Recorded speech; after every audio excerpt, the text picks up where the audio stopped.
जी, जोहार, नमस्कार। मैं जगन्नाथ और आप सब देख पा रहे हैं बेंगाबाद प्रखंड क्षेत्र के हरीडा गांव में हम लोग हैं, जहां पर लगातार 9 दिवसीय शिव शक्ति ज्ञान महायज्ञ का शुभारंभ का आज 7वां दिन है। नगर भ्रमण हुआ है। नगर भ्रमण के पश्चात यहाँ पर जो लगातार 7 दिनों से अपने प्रवचनों के मुखार बिंद से लगातार यहाँ पर भक्ति की गंगा बहा रही है। मानस मंजरी स्वीटी शास्त्री अयोध्या से जो चल करके आई हुई है, हमारे बीच आज मौजूद हैं और लगातार प्रवचन करके यहाँ की माता बहनों के, यहाँ के धर्म प्रेमियों को लगातार धर्म के प्रति एक अलग अलग जगाने का कार्य कर रही है। आज बीएनबी उन्हीं से बात करेगी इस संदर्भ में कि आखिर धर्म अध्यात्म क्या है और जरूरी क्यों है प्रवचन, और आखिर इस धर्म से लोगों को क्या मिलता है लाभ। इन सब विषयों पर आज हम लोग बात करेंगे स्वीटी शास्त्री जी से और उन्हीं से जानेंगे कि क्या होता है धर्म और कैसे की जानी चाहिए और क्यों किया जाता है। लेकिन हम चाहते हैं उनसे पहले यहाँ पर पूजा समिति के लोग काफी संख्या में है, दो शब्द थोड़ा अध्यक्ष महोदय से हम लोग ले लेंगे, उसके बाद वहां चलेंगे। क्या कहना चाहेंगे, लगातार प्रवचन सुन रहे हैं, कैसा अनुभव कर रहे हैं आप? बहुत अच्छा हो रहा है। हम लोग तो गर्वान्वित है, खुशी खुशी महसूस करते हैं। हाँ। गांव में जो धर्म का बियर मैंने जो बयार बह रहा है, लोगों में जो आपसी मनमुटाव था, भेदभाव था, हाँ। वो सब दूर हो गया है। लोग आज खुशी खुशी मैंने इतना ज्ञान भक्ति में कर दिए हैं कि आज देखने को मिलता है। हम लोग इसको समझ पा रहे हैं कि आज जो है भक्ति क्या चीज होता है। इससे वातावरण तो शुद्ध होता ही है, लोगों को दिल में धर्म के प्रति एक समर्पण होता है और ज्ञान बढ़ता है, और साथ ही साथ इस तरह का धर्म अनुष्ठान पूजा पाठ होने से दैविक शक्ति जो है सो गाँव में प्रवेश करती है। दैविक शक्ति प्रवेश करती है, बिल्कुल सही बात भी है। कहते हैं कि जब यज्ञ होता है तो लोग मायके से, ससुराल वाले, कहाँ कहाँ से लोग आ जाते हैं और यज्ञ का आनंद लेते हैं और पुण्य का भागी बनते हैं। देखिए, एक बिटिया आई हुई है यहाँ पर अपने मायके खरगडिया से, इनसे पूछेंगे कैसा लग रहा है यज्ञ, कैसा लग रहा है गुड़िया यज्ञ? बहुत अच्छा लग रहा है। हमारे पंडित जी हैं, बहुत अच्छे से भजन कर रहे हैं और पंडित जी भी हैं, बहुत अच्छे से भजन। स्वीटी जी कैसे कर रही है? स्वीटी जी बहुत बहुत बहुत प्यारी है, बहुत अच्छे से भजन करती है। और उनका भजन हमको खास करके बहुत अच्छा लगता है। उनके जो बोलने का जो अच्छे से कहानी बोलती है और सारी महिलाओं को समझ में आ जाता है एकदम स्पष्ट रूप से, बहुत अच्छी है। तो जब कहती हैं स्वीटी जी तो फिर आपके गांव वाले और आप लोग उस बात को अमल करते हैं, मानते हैं, नहीं मानते? बिल्कुल जी, बिल्कुल मानते हैं। बिल्कुल। चलिए, अब हम लोग स्वीटी जी के पास ही चलते हैं और उन्हीं से जानते हैं क्या क्या खास और कैसा लगा इस गांव में आकर के। सबसे पहले स्वीटी जी, हमारे चैनल में आपका बहुत बहुत स्वागत है और बहुत बहुत आभार है आपका कि आप धर्म का अलग जगा रही हैं। कैसा अनुभव आपने किया अभी तक गांव में? लगातार आप 6-7 दिनों से यहाँ पर हैं और क्या संदेश रहेगा आपकी ओर से? जब मैं यहाँ आई तो सर्वप्रथम मुझे थोड़ा अलग लगा कि यहाँ के लोग पता नहीं भक्ति में कैसे होंगे, लेकिन प्रथम दिवस की कथा में उतना मुझे समझ नहीं आया, क्योंकि प्रथम दिवस तो सारे लोग बहुत ज्यादा थके हुए थे, तो उस दिन समझ नहीं आया। लेकिन द्वितीय दिवस से लगा कि हाँ, सारे लोग यहाँ इच्छुक हैं। और 2-4 भैया यहाँ कल आए थे और उन्होंने मुझे बतलाया कि किस प्रकार से यहाँ शिव जी की उत्पत्ति हुई। वो सुनकर मुझे बड़ा अद्भुत लगा। और भैया जी तो बता रहे थे कि यदि ये यज्ञ सफल हो गया तो प्रत्येक साल में यहाँ यज्ञ करवाऊंगा, फिक्स है। और यहाँ के जितने भी सारे लोग थे, सारे लोग कथा को ध्यान पूर्वक सुनते हैं।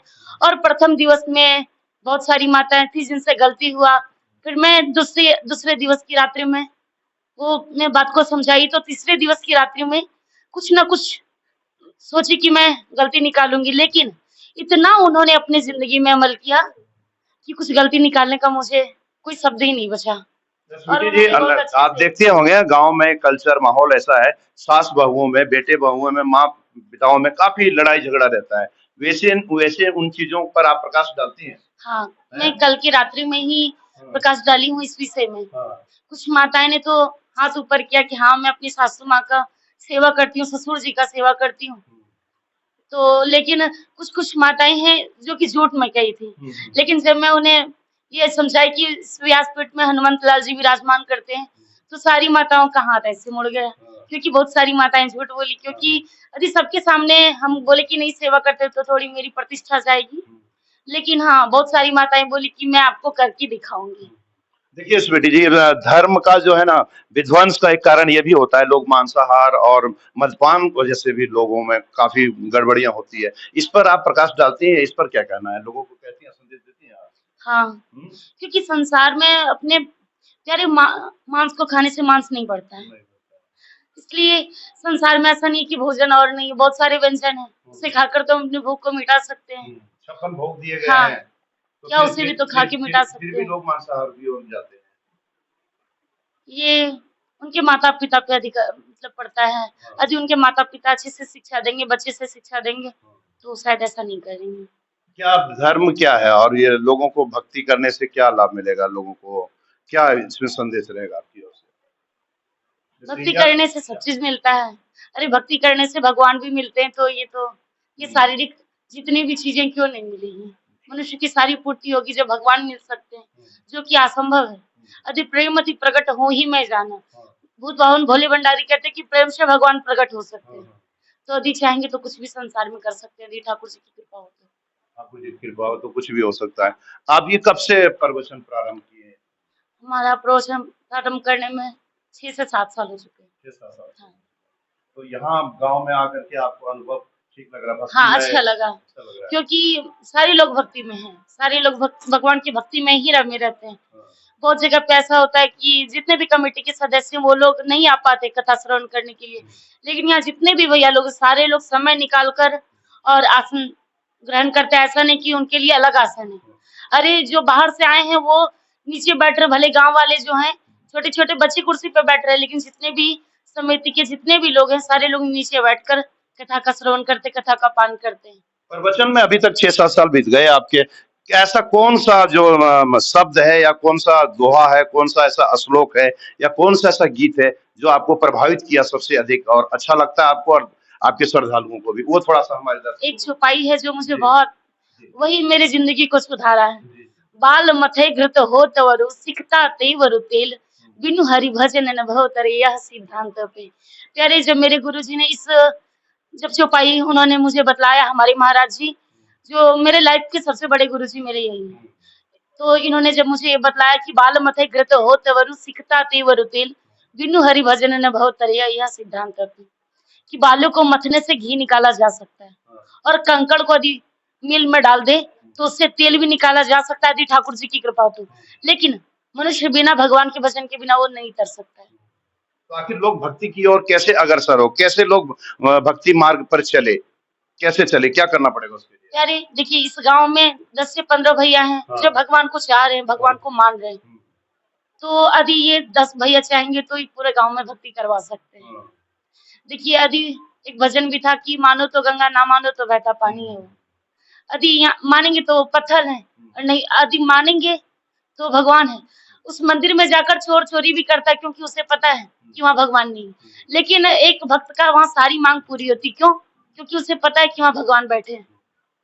कैसा अनुभव करती हैं आप? लगातार प्रवचन करती हैं, श्रद्धालुओं को, लोगों को जाके गांव गांव में प्रचार प्रसार करती है धर्म के प्रति, कैसा अनुभव करती है? आगे भविष्य में क्या इसको और आप बढ़ाएंगे, व्यापक रूप देंगे? हाँ, मैं चाहती हूँ कि संसार में सारे लोग सनातनी को फॉलो करें। हाँ, हाँ, सभी सनातनी। हाँ, ये आपके गुरु जी हुए क्या? हाँ, ये मेरे गुरुजी भी हुए हाँ, और ये मेरे प्राणेश्वर भी। क्या बात है, क्या बात है। देखिए, हम लोग अभी तक नहीं जान पाए थे कि स्वीटी शास्त्री जी के यहाँ पर प्राण पति परमेश्वर भी यहाँ पर मौजूद है। उनसे भी हम लोग 2 शब्द ले लेंगे।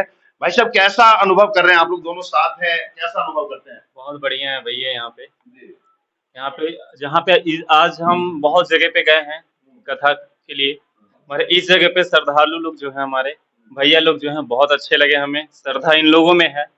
एक भैया हमारे पास आए हुए थे, वो कह रहे थे इस जगह पे कि महाराज आप लोग जो हैं ये कथा करते हैं ना, हमें बड़ा अच्छा लगता है, मगर इस जगह पे ना कुछ ऐसा समझाइए आप, ठीक है, आप कुछ ऐसा समझाइए ताकि हमारे जितने बच्चे लोग हैं वो समझे, जिनकी बहू है वो अपनी सास से प्यार करे अच्छे से, ये जरूरी चीज है। हाँ, सास से प्यार करे। मगर अब क्या है कि लोग सास से प्यार नहीं करते महाराज, सास से प्यार नहीं करते। पता है क्यों? क्योंकि उनको लालच होता है। शादी हो गई किन्हीं की तो सास क्या करते हैं, चाबी दे देते हैं, और चाबी की वजह से वो दिक्कत होता है उनको, ठीक है। तो सास लोग को भी सोचना चाहिए कि हमारी बेटी आई है तो पहले जैसे बच्चा जन्म लेता है तो पैर और हाथ जैसे चलना सिखाता है ना, तालमेल की जरूरत है। बिल्कुल दोनों को बिल्कुल, तालमेल की जी जरूरत जी है। जी, तो देख पा रहे हैं, स्वीटी शास्त्री जी का कहना है कि प्रेम अगर हो तो भगवान भी प्रकट हो सकते हैं, और मानो तो गंगा, नहीं मानो तो बहता पानी। यही है जिंदगी की कहानी। बने रहें बीएनबी के साथ और देखते रहें कब, कहां और कैसे दिखेगा, क्योंकि बीएनबी सच है तो बोलेगा। जय हो, जय हिंद, सत्य जयते, वंदे मातरम, भारत माता की जय। Thank you. ना पड़ेगा भटकना फेक शेयर और व्यूज पर, क्योंकि क्या, कब, कहां, कैसे की सबसे तेज और सटीक कवरेज मिलेगी आपको बीएनबी ऑल इंडिया न्यूज पर। हर खबर को आप तक पहुंचाने से पहले खरे सोने की तरह तौलेगा। आप बने रहें बीएनबी ऑल इंडिया न्यूज के साथ, क्योंकि बीएनबी सच है तो बोलेगा।